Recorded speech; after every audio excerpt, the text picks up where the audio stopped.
If you could see your future, the fate of your soul for all eternity, would you do it? Would you want to know? What if there was a chance that if you did so, it could make you insane? Would you take that risk? Some say it's a devil's choice, but for many, the temptation is too great. I found myself confronted with this exact dilemma when I was hiking through Europe one summer not too long ago. I was in the eastern part of France, in a rural area in the heart of the Jura Mountains, an area dominated by thick forests and icy rivers rushing with snowmelt.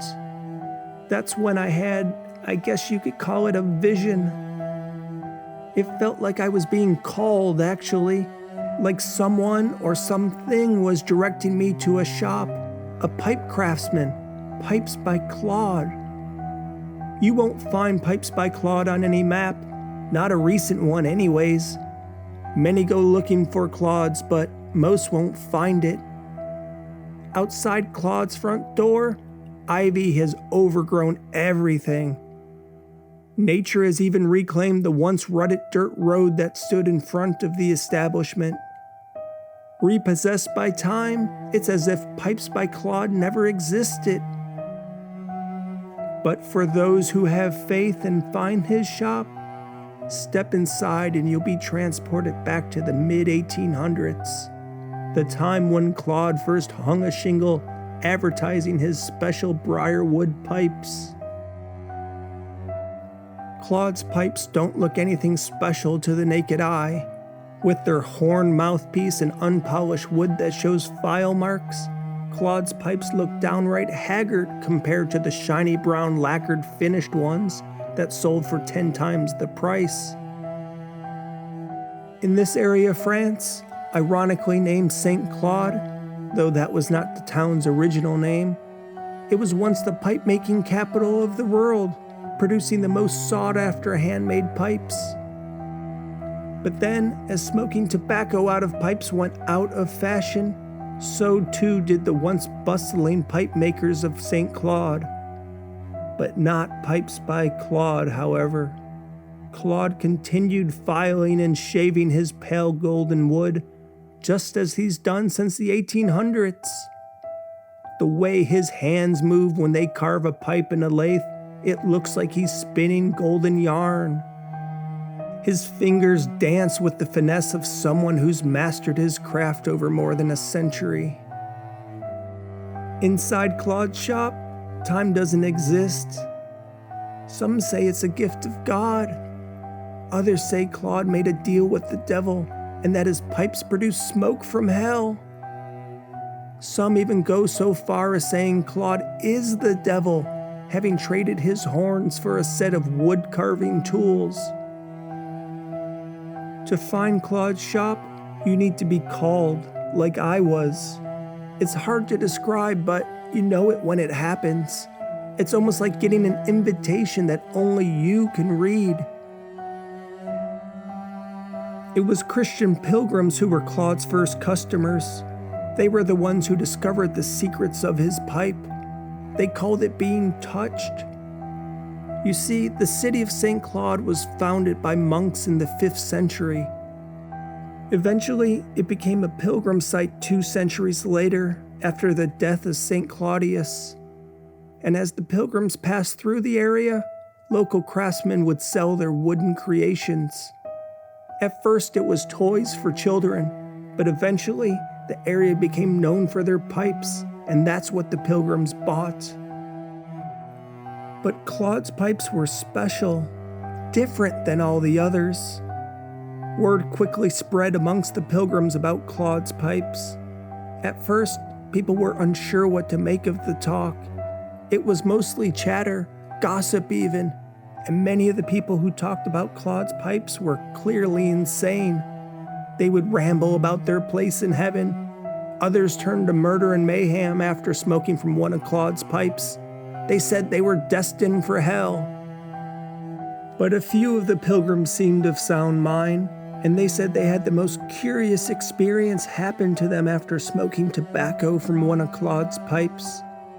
They said it was as Jesus told his disciples, "Rejoice, because your names are written in heaven." These pilgrims told tales of Claude's pipes producing visions of God's book of life. It didn't matter the tobacco used, they said. If you smoke from Claude's pipe, the visions would come. The ones using the pipe would see their destination after death, the place they would spend all of eternity. Those going to heaven would see the names of everyone who's ever lived or will live on earth. Those going to hell only saw a blotted book, no names. But there was a cost for gaining this sight, however. Madness, lunacy. It happened to most who smoked from one of Claude's pipes, though not everyone. There was a chance one could see God's book of life and still be sane afterwards. It was a game of roulette, 13 black, win or lose. Even if you saw the book and didn't go mad, there was still a chance your name could be stricken from its pages. For some, the book became an obsession. They had to constantly feel the warmth of heaven as its pages turned. The pipe became their life. Like the junkie on the street, the pipe from Claude consumed them. They worshiped the pipe, not the Almighty, and they turned away from God. No one quite knows what makes the pipes from Claude so special. Supposedly, it's the tree he carves all his pipes from. While it's briarwood, just like all the other pipes manufactured in the area, the tree he uses, it grows in special ground. It's fertile land drenched in the blood of saints, holy land that has given the tree special properties.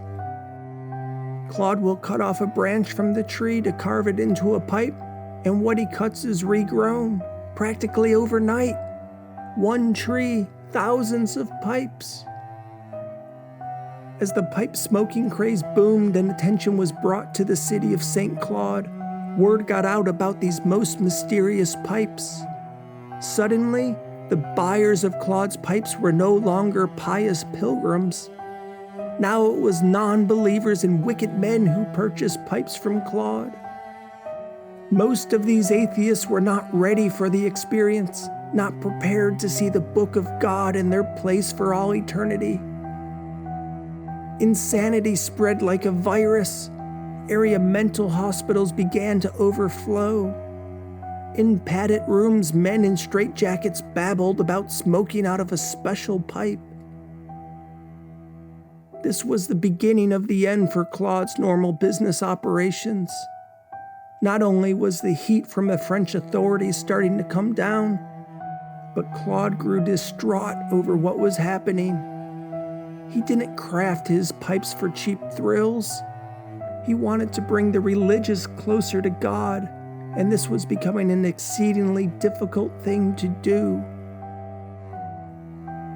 So, after much prayer for guidance, Claude took down his shingle and boarded up his shop.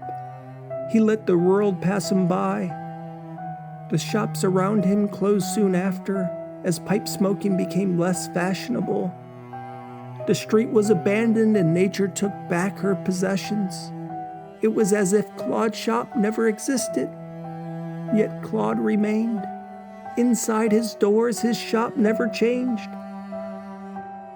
Time passed him by. God allowed him to work his magic on that most special of trees, crafting pipes for believers who were guided his way by the Holy Spirit, touched as the pilgrims said. As for me and my experience, whether I saw the book of God in my final eternal destination, well, I'll keep my visions to myself. I don't want to spoil the experience.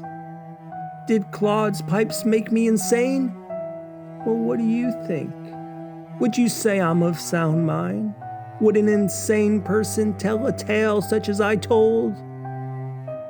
As the good book says, with the heart one believes and is justified, and with the mouth one confesses and is saved.